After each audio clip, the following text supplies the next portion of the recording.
ಅಂದರೆ ನೀವು B J ಪಿಯವ್ರು ಯಾವ ಮೈಂಡ್ಸೆಟ್ಟಿಗೆ ಬಂದಿದ್ದೀರಿ ಅಂದರೆ ಜನ ನಿಮ್ಮನ್ನು ಓಟ್ ಹಾಕಿ ಗೆಲ್ಲಿಸಿದರೆ ಅದು ಏನು ಥರದಿದೆ ನೀವು ತಗೊಂಬನ್ನಿ, ನಾವೇನೇ ಇದ್ದರೂ ತಪ್ಪಾದಾಗ ಟೀಕೆ ಮಾಡೋದಕ್ಕೆ ಇದೀವಿ ಇಲ್ಲಿ. 136 ಜನ ನಿಮಗೆ ಬೆಂಬಲ ಕೊಟ್ಟಿದ್ದಾರೆ, ಸುಭದ್ರ ಸರ್ಕಾರ ಮಾಡಿ. ಜನ ನಮ್ಮನ್ನು ವಿರೋಧ ಪಕ್ಷವಾಗಿ ನೀವೇನು ತಪ್ಪು ಮಾಡ್ತೀರಾ ಅದನ್ನು ಜನದ ಮುಂದೆ ಇಡುವಂಥ ಕೆಲಸವನ್ನು ಮಾಡಿದ್ದಾರೆ. ಪಾರ್ಲಿಮೆಂಟಲ್ಲಿ ನವಗ್ರಹಗಳನ್ನ 9 ಗೆಲ್ಸಿದ್ದೀರಾ ನೀವೇನ ಇಲ್ಲಿ ಕಾಂಗ್ರೆಸ್ ಅವರು. ನವಗ್ರಹಗಳು ಶನಿ, ರಾಹು, ಕೇತು ಎಲ್ಲವೇ ಅಲ್ಲಿ ಪಾರ್ಲಿಮೆಂಟಲ್ಲಿ ನಡೀತಾ ಇದೆ. ಮಾತಾಡಿ ಧ್ವನಿ ಎತ್ತಿ ನಾವೆಂಗೆ ಗಲಾಟೆ ಮಾಡಿದ್ರಲ್ಲ ಹಂಗೆ ಮಾಡಿ. ನೀವು ಮಾಡಲ್ಲ. ನವಗ್ರಹಗಳನ್ನ ಯಾಕೆ ಕಳಿಸಿದ್ದೀರಾ ನೀವು ಕೇಳಿದ್ರೆ ಬಿ ಜೆ ಪಿಯವ್ರು ಏನು ಮಾಡ್ತಾರೆ?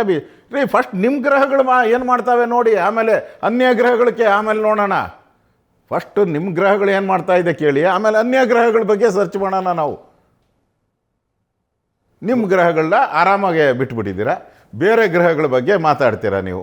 ಅವ್ರು ಮಾಡಿಲ್ಲ ಇವ್ರು ಮಾಡಿಲ್ಲ ಅಂತ. ಏನು ನ್ಯಾಯ? ಒಟ್ಟಿನಲ್ಲಿ ರಾಜ್ಯದ ಹಿತಾಸಕ್ತಿ ಅಂತ ಬಂದರೆ ಅದು ಆಡಳಿತ ಪಕ್ಷದ ಕೆಲಸ, ನೀವು ಮಾಡ್ಕೊಂಡು ಹೋಗಿ. ಹಂಗೇನಿಲ್ಲ. ಏನೇ ಇದ್ರೂ ಕೂಡ ಒಂದು ರೂಲಿಂಗ್ ಪಾರ್ಟಿ ಅವ್ರದ್ದೊಂದು ಜವಾಬ್ದಾರಿ ಇತ್ತು. ಅಧಿವೇಶನ ಕರೆಯೋದು ಯಾರ್ದು? ನಾನು ಕರಿತೀನಿ ಅಧಿವೇಶನ, ಅವ್ರು ಕರಿತಾರೆ. ನೀವು ಕರೆಯೋದ್ರಿ. ಅಜೆಂಡಾ ಫಿಕ್ಸ್ ಮಾಡೋರು ನೀವು, ಬಿಲ್ಲುಗಳು ಮಣ್ಣೆ ಮಾಡೋರು ನೀವು. ನಾವು ನಿಮ್ಮ ಎಲ್ಲ ಅಭಿವೃದ್ಧಿ ಕಾರ್ಯಕ್ಕೆ ನಾವು ಸಹಕಾರ ಕೊಡೋಕೆ ರೆಡಿ ಇದ್ದೀರಿ. ನೀವು ತಗೊಳ್ಳೋ ಮನಸ್ಥಿತಿಯಲ್ಲಿದ್ದೀರಾ? ನೀವು ಅದು ಹೇಳ್ಬೇಕಲ್ಲ. ನೀವು ತಗೊಳ್ಳೋ ಮನಸ್ಥಿತಿಯಲ್ಲೇ ಇಲ್ಲಲ್ಲ. ನೀವು ತಗೊಳೋದಾದರೆ ನಾವು ಪೂರ್ತಿ ಸಹಕಾರ ಕೊಡೋಕ್ಕಿದ್ದೀರಿ. ಕೇಂದ್ರಕ್ಕೆ ಒಂದಲ್ಲ 10 ಸರಿ ಕರೀರಿ, ನಾವು ಬರ್ತೀರಿ, ಹೋಗೋಣ. ಏನು ತಪ್ಪಾಗಿದೆ, ಏನು ಸರಿ ಮಾಡಬೇಕು ಚರ್ಚೆ ಮಾಡೋಣ. ಅದು ಮಾಡ್ತಾನೆ ಇಲ್ಲಲ್ಲ ನೀವು. ಆಯ್ತು, ಕಬ್ಬು ಬೆಳೆಗಾರರ ಹೋರಾಟ ತಗೊಳ್ಳೋಣ. 5-6 ಡಿಸ್ಟ್ರಿಕ್ನಲ್ಲಿ ಬೀದಿಗಿಳಿದ್ರು ಸರ್ ರೈತರು. ಬಾಗಲಕೋಟೆಯಲ್ಲಂತೂ ಟ್ರ್ಯಾಕ್ಟರ್ಗೆ ಬೆಂಕಿ ಹಚ್ಚಿ ಉರಿಸ್ಬಿಟ್ರು. FRP ಫಿಕ್ಸ್ ಮಾಡೋದು ಕೇಂದ್ರ ಸರ್ಕಾರ, ಹೋರಾಟ ನಡೆದದ್ದು ರಾಜ್ಯ ಸರ್ಕಾರದ ವಿರುದ್ಧ. ಕೇಂದ್ರ ಸರ್ಕಾರ ಜವಾಬ್ದಾರಿ ಇರಲಿಲ್ವ ಹಾಗಿದ್ರೆ? ಒಳ್ಳೆ ಪ್ರಶ್ನೆ. ಎಲ್ಲರಿಗೂ ಗೊತ್ತಾಗಬೇಕು, ನಿಮಗೂ ಗೊತ್ತಾಗಬೇಕು, ರಾಜ್ಯದ ಜನತೆಗೂ. ಎಸ್, ಇದು ಕೋರ್ಟ್ ಮೆಟ್ಲೆತ್ತ ಇದೆ ಉತ್ತರ ಪ್ರದೇಶದಲ್ಲಿ. ಯಾರ್ದು ಇದು? ರಾಜ್ಯ ಸರ್ಕಾರನ ಕೇಂದ್ರ ಸರ್ಕಾರ ಕೋರ್ಟ್ ಆರ್ಡರ್ ಮಾಡಿದೆ. ಅದ್ರ ಬೆಲೆ ನಿಗದಿ ಮಾಡೋದಕ್ಕಿಂತ ಏನು ಕೇಂದ್ರ ಸರ್ಕಾರ ಮಾಡಿದೆ ಅದಕ್ಕಿಂತ ಹೆಚ್ಚುವರಿ ಮಾಡೋ ಅಂಥ ಎಲ್ಲ ಜವಾಬ್ದಾರಿ ರಾಜ್ಯ ಸರ್ಕಾರದ್ದು ಅಂತ ಕೋರ್ಟ್ ಆಡಿದೆ. ನಿಮ್ಮ ಕೋರ್ಟ್ ಆರ್ಡರ್ ಬೇಕಾದ್ರೆ ನಾನು ಕೊಡ್ತೀನಿ. ನಾನು ನೋಡಿದ್ದೀನಿ. ಕೋರ್ಟ್ ಆರ್ಡರ್ ಇದೆ. ನೀವು ಮಾಡಬೇಕಾಗಿರೋದು ಹೆಚ್ಚುವರಿಯಾಗಿ MRPಗಿಂತ ಜಾಸ್ತಿ ಏನು ಕೇಳ್ತಾ ಇದ್ದಾರೆ ರೈತರು, ನೀವು ಮಾಡಬೇಕು. ನೀವು ಎಡೆಂಬಿಡಂಗಿಗಳಲ್ಲ. ನೀವು ಉತ್ತರ ಕರ್ನಾಟಕ ದಕ್ಷಿಣ ಹಿಂಗೆ ಭಾಗ ಅಂತ ನಾವು ಆವಾಗ ಪತ್ರಿಕೆಯಲ್ಲಿ ನೋಡ್ತೀರಿ. ನೀವು ಬೆಳಗಾವಿಗೆ ಒಂದು ರೇಟು, ಬಿಜಾಪುರಕ್ಕೆ ಒಂದು ರೇಟು, ಬೀದರ್ಗೆ ಒಂದು ರೇಟು. ನಮ್ಮ ಮರಿ ಖರ್ಗೆ ಅವರು ಇದ್ದಾರಲ್ಲ, ಅದೇ ಮನೆ ಪಥ ಸಂಚಲನ ನಾನು ನಡ್ಸಕ್ಕೆ ಬಿಡಲ್ಲ, ಅಲ್ಲಿಗೊಂದು ರೇಟು, ಕಲಬುರ್ಗಿಗೆ. ಏನಿದು ಸರ್ಕಾರ ಅಂತೀರಾ ನೀವು? ಅಲ್ಲ, ರೇಟ್ ಒಂದೇ ಇದೆ, ರಿಕವರಿ ಮೇಲೆ ರೇಟ್ ಬದಲಾವಣೆ ಆಗುತ್ತೆ. ಅದು ಎಲ್ಲ ಕಡೆನೂ ಇರುವಂಥದ್ದೇ ನೋಡಿ. ಸೊ ನೀವು ಹೇಳೋದು FRP ಕೇಂದ್ರ ಸರ್ಕಾರ ಫಿಕ್ಸ್ ಮಾಡಿದೆ, ಅದರ ಮೇಲೆ ಹೆಚ್ಚುವರಿ ಬೆಲೆಯನ್ನು ರಾಜ್ಯ ಸರ್ಕಾರ ಹಾಕಿ ಕೊಡಬೇಕು ಅಂತ. ಉತ್ತರ ಪ್ರದೇಶದ ರೀತಿಯಲ್ಲಿ ಕೊಡಬೇಕು. ಕೋರ್ಟ್ ಆದೇಶನೂ ಮಾಡಿದ್ದಾರೆ, ಕೊಡಬೇಕು ನೀವು. ಯಾಕೆ ಅದರಿಂದ ನಿಮಗೆ ದುಡ್ಡು ಬರಲ್ವಾ? ನಿಮಗೆ ಎಷ್ಟು ಟನ್ ಸಕ್ಕರೆ ರಾಜ್ಯದಲ್ಲಿ ತಯಾರಾಗ್ತತೆ? ಅದ್ರ ಮೇಲೆ ಟ್ಯಾಕ್ಸ್ ಯಾರಿಗೆ ಬರ್ತತೆ? ರಾಜ್ಯ ಸರ್ಕಾರಕ್ಕೆ ಬರಲ್ವಾ? ಕೇಂದ್ರ ಸರ್ಕಾರಕ್ಕೆ ಹೆಂಗೆ ಬರುತ್ತೋ ರಾಜ್ಯ ಸರ್ಕಾರಕ್ಕೆ ಬರ್ತತಲ್ಲ. ಕೊಡಿ. ಯಾಕೆ? ಈಗ ಬೇರೆ ರಾಜ್ಯದವ್ರು ಕೊಟ್ಟಿದ್ದಾರಲ್ಲ, ಉತ್ತರ ಪ್ರದೇಶದವ್ರು ಎಷ್ಟು ಕೊಟ್ಟಿದ್ದಾರೆ? ಕೊಡಿ ಅಷ್ಟು. ಮಹಾರಾಷ್ಟ್ರದವ್ರು ಎಷ್ಟು ಕೊಟ್ಟಿದ್ದಾರೆ? ಕೊಡಿ ಅಷ್ಟು. ಕೊಡೋಕ್ಕಾಗ್ತಾನೆ ಇಲ್ಲ ನಿಮ್ಮ ಕೈಲಿ. ಆಯ್ತು ರೀ, ಹಾಳಾಗೋಯ್ತು, ನಮಗೆ ಕೊಡೋಕ್ಕಾಗಿಲ್ಲ ಅಂತಲೇ ಇಟ್ಕೊಳ್ಳಿ ನೀವು.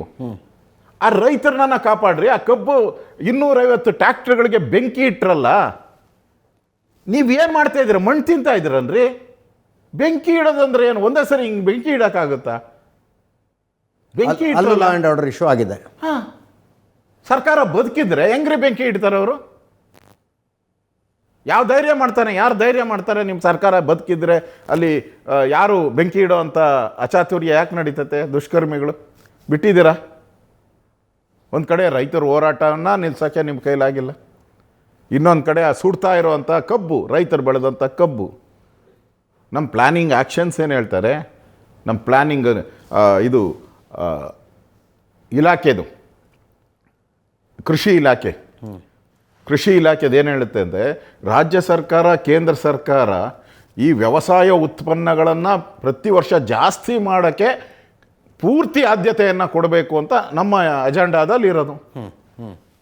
ಬೆಳೆದಿದ್ದನ್ನೇ ಸುಟ್ಟಾಕ್ಬಿಟ್ರಲ್ಲ ನೀವು, ಆದ್ಯತೆ ಎಲ್ಲೈತೆ ನಿಮ್ಮದು? ಅಂದರೆ ನಿಮಗೆ ದಿಕ್ಕು ದೆಸೆ ಇಲ್ಲ, ನೀವು ಪವರ್ ಶೇರಿಂಗ್ ಅಷ್ಟೇ. ಪವರ್ ಶೇರಿಂಗಲ್ಲಿ ನೀವು ಮುಳುಗೋಗಿದ್ದೀರ. ಇವತ್ತಿಗೂ ಮೊನ್ನೆ ಮೀಟಿಂಗ್ ಆಗಿದೆ ಕ್ಯಾಬಿನೆಟ್ಟು, ಮೊನ್ನೆ ಮೀಟಿಂಗ್ ಆಗಿದೆ, ಇವತ್ತು ಮತ್ತೆ ಡಿ ಕೆ ಶಿವಕುಮಾರ್ ಶುರು ಮಾಡ್ಕೊಂಡಿದ್ದಾರೆ ಎಲ್ಲ ಹಿಂದುಳಿದ ವರ್ಗದ ಸ್ವಾಮೀಜಿಗಳನ್ನ ಭೇಟಿ ಮಾಡೋಕ್ಕೆ.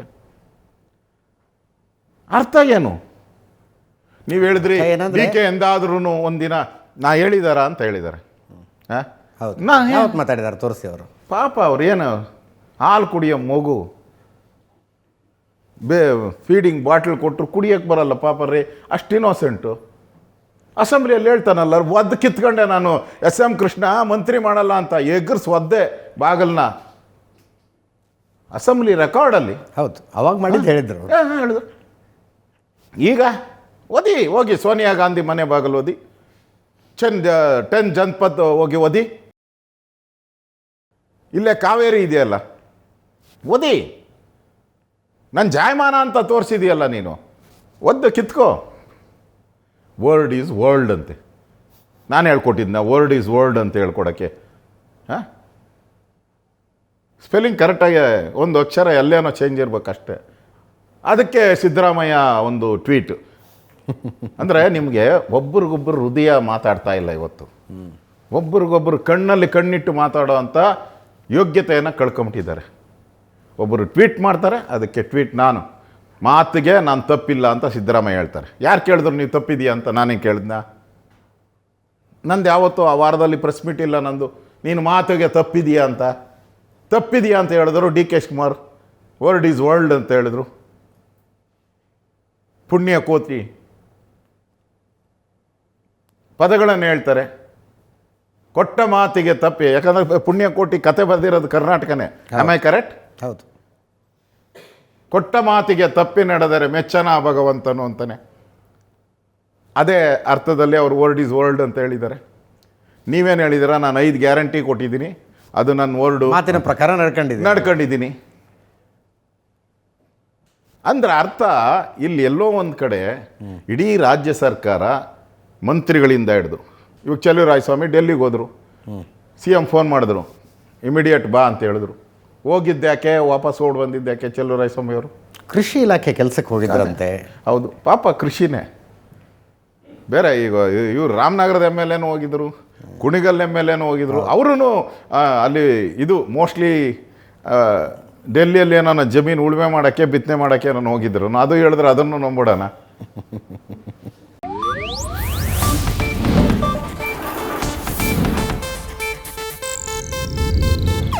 ಇದು ಏಷ್ಯಾನೆಟ್ ನ್ಯೂಸ್ ನೆಟ್ವರ್ಕ್ ಪ್ರಸ್ತುತಿ.